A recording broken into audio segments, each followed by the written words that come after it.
dahil ang corruption po ay problema na natin. Nung mayor pa po ako, una po ako naging mayor 2010, panahon po yun ni dating Pangulong Aquino. At bumalik po ako na una po ako naging public official is 2007. Panahon po yun ni dating Pangulong Arroyo. Tapos naabutan ko po si dating Pangulong Aquino, President Duterte, ngayon po President Marcos. Nalulungkot po ako dahil ang korupsyon, usapin na po yan noong panahon ng 2007. Reklamo na po natin yan mga Pilipino noong 2007. Ang ini-expect po sana natin sa administrasyon ni Pangulong Marcos noong siya ay maupo bilang presidente ay mabawasan yung corruption. Dahil nakakaabala siya unang-una sa mga tao, sa mga negosyante, and syempre sa kaunlaran ng bayan. Pero ang nangyari po ay kabaligtaran.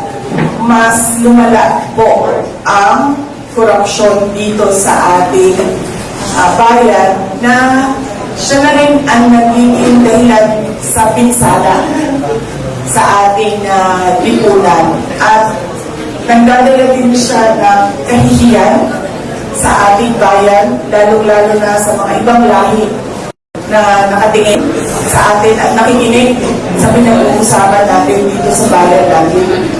At syempre na yung hindi natin maabot yung kaunlaran na pinapangarap natin para sa ating Pilipinas, mahal na Pilipinas, dahil sa corruption. Good morning, President. Vice President.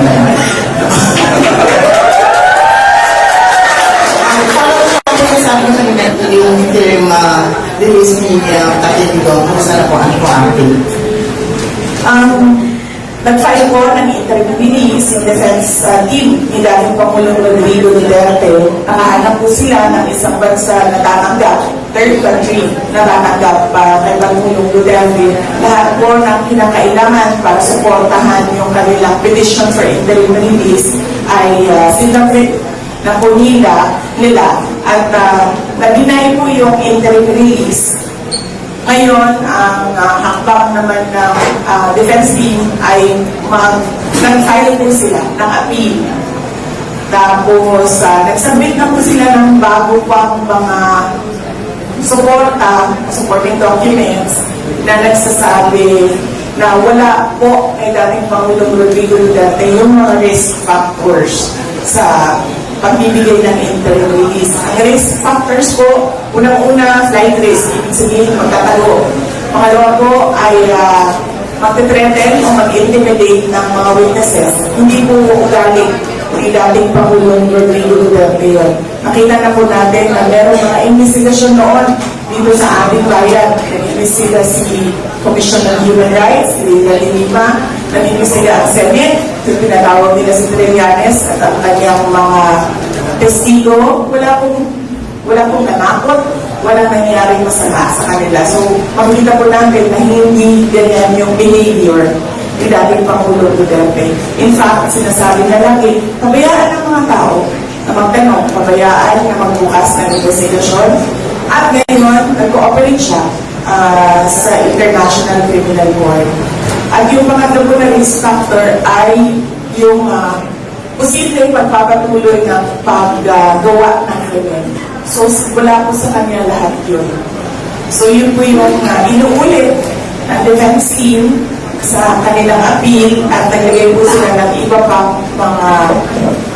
mga supporting documents. Good morning, VP Iway, Panigiri of DWIC. Reaction niya po muna, pilit na shift yung investigation dinadala sa flood control projects daw sa Davao. Plus, second, ano po ba yung mga sistema pinatupad at pinapatupad ng pangunaan ng Duterte at puro walang negative reaction from your constituents sa Davao with regards to flood control and infra projects dun sa inyo? Una-una po ma'am, hindi na kami nagugulat, no, na na pilit na inimimikit yung flood control corruption kay dating Pangulong Rodrigo Duterte at kay Senator Bongo. Kasi sinasabi ko nga noon pa na unang-una, yung nangyayari ngayon, hindi na po ito usapin ng 2025 budget. Dahil ang 2025 budget ay ninakaw na, wala na yun. Ang usapin po ngayon ay yung 2026 budget, 2027 budget, at 2028 budget. At yung mangyayaring eleksyon sa 2028. So kung i-tanpit natin yun, yung ginagawa nilang pag-atake sa kay dating Pangulong Rodrigo Duterte at kay Senator Bongo, gusto lang din nun na matamaan yung ako. Dahil paniwala nila at siguro pakiramdam nila, isa ako sa mga kandidato ng pagkapangulo sa 2028.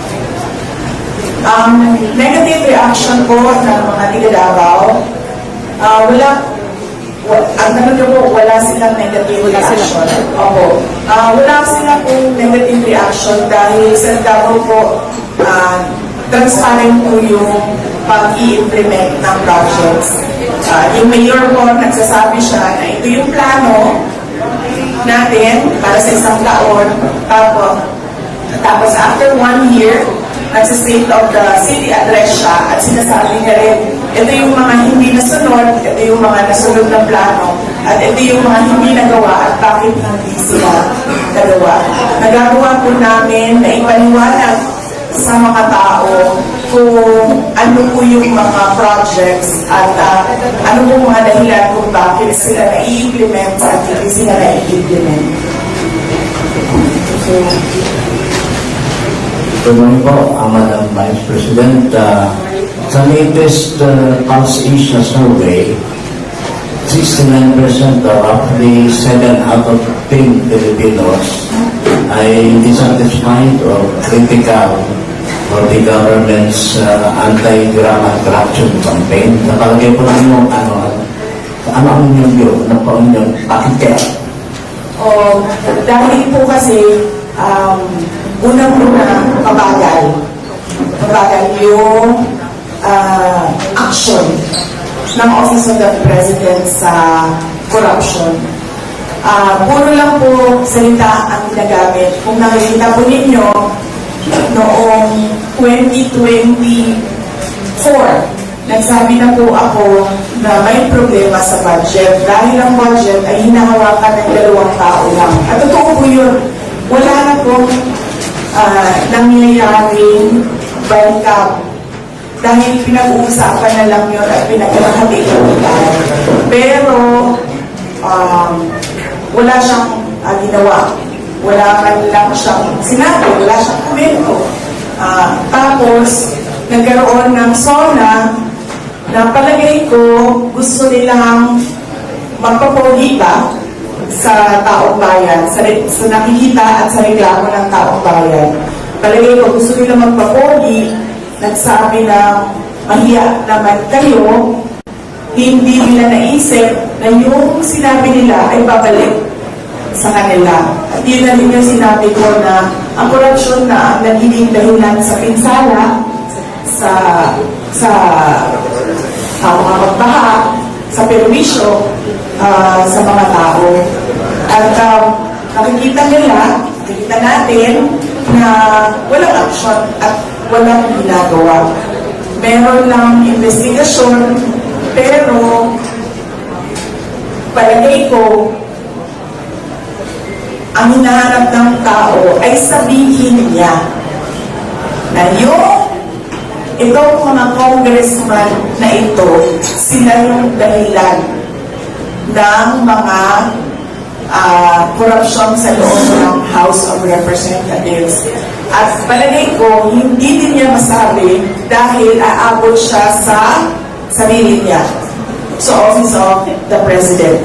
Dahil pumirma po siya ng budget Pag pumirma ka po ng budget at sinabi po niya, binasa niya, page per page, 5,000 pages ang budget. So, ibig sabihin, nakita mo yung insertion.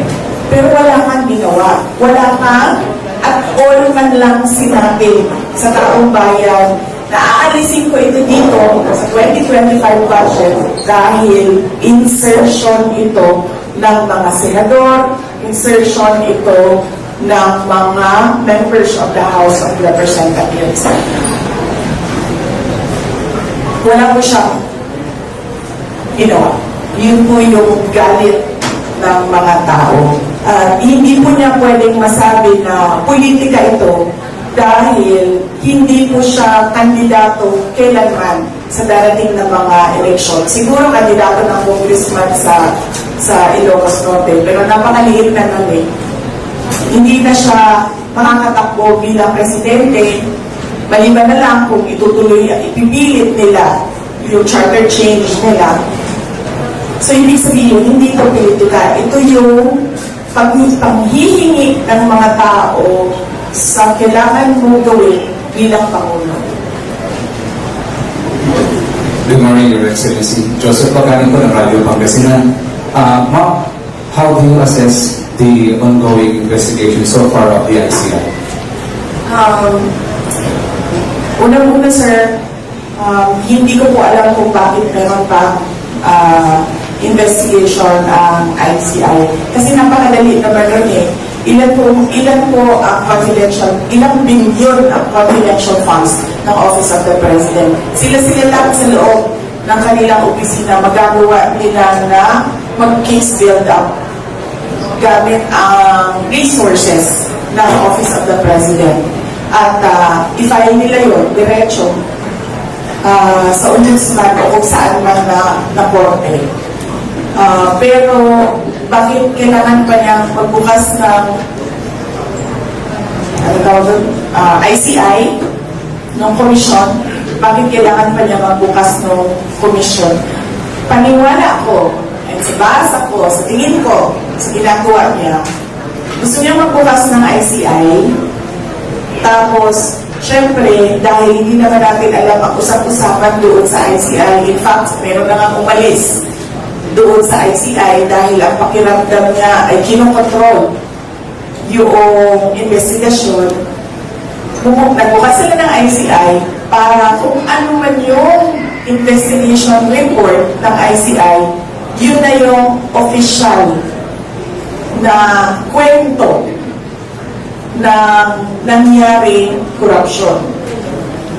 At yun ang i-feed nila sa mga tao at sasabihin nila na ito yung kwento at ito yung mga kailangan natin gawin, mga responsible.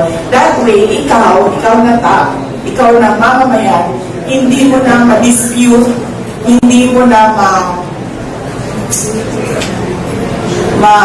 ma-kontra yung results dahil sasabihin niya, hindi, legitimate yan. Nagawa ako ng komisyon, nag-imbestiga ang komisyon, merong lumabas na commission report.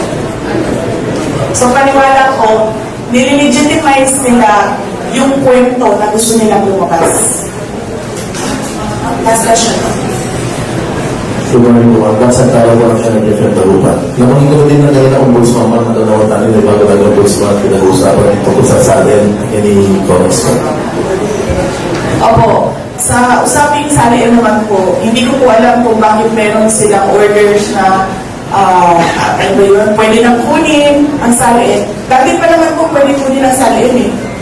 Matter of hihingi ka sa ombudsman, magsusulat ka, mahingi ng saliin ng tao na yan. At bakit ko nasabi na dati pa yan? Dahil dati pa lumalabas ang saliin ko sa PCIJ, sa Philippine Center for Investigative Journalism. At hindi lang sa kanila ha, sa iba pang mga media outfit, lumalabas yung saliin ko. In fact, si Deliagas nga, may kopya nga ng saliin ko. So, hindi ko alam kung ano yung show nila, kung bakit kailangan pa nilang sabihin ngayon, pwede nang kunin ang saliin. Kaya lang po pwede kunin yan. Pinag-aaralan ko po bakit gumawa pa sila ng ganitong kwento na pwede nang kunin ng salib. At sigurado ako meron na naman yung dahilan, may motibo. That's it, ma'am, for the questions. Yay! Isa lang nagkapain na to. Maraming salamat na agad na buwan. At sa mga kasamahan ko sa Office of the Vice President, unang-una ay congratulations sa inyo dahil hindi kayo natulog para lang mag-pilgrimage papunta dito sa Manawag, Pangasinan at para magsimba ng alas 6 na umaga. At pangalawa, huwag niyo kalimutan yung homily ni Father kanina. Anong sinabi ni Father? I-check ko lang kasi baka natulog na kayo sa misa. Hindi kayo natulog sa biyahe, natulog kayo sa misa. Oo. Anong sabi ni Father? Discipleship. At ano, what about discipleship? We can be a disciple even without any resources.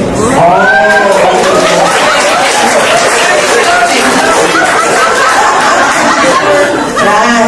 So, huwag natin kalimutan yung message ng Diyos. Ang ano lang doon is, ang messenger lang si Father. Pero yun ay galing sa Biblia. At ang pangatlo ay, mag-ingat kayo pauwi. Huwag kayong tumiretso ng Baguio. Sabi ni Mayor, 1 hour and 30 minutes na lang daw galing dito ang Baguio. So, huwag kayong tumiretso doon. Bumalik kayo ng Mandaluyong. Kasi wala sa itinerary ninyo ngayong araw na ito ang Baguio. Ibang pilgrimage yun. Sa susunod na pilgrimage na yun.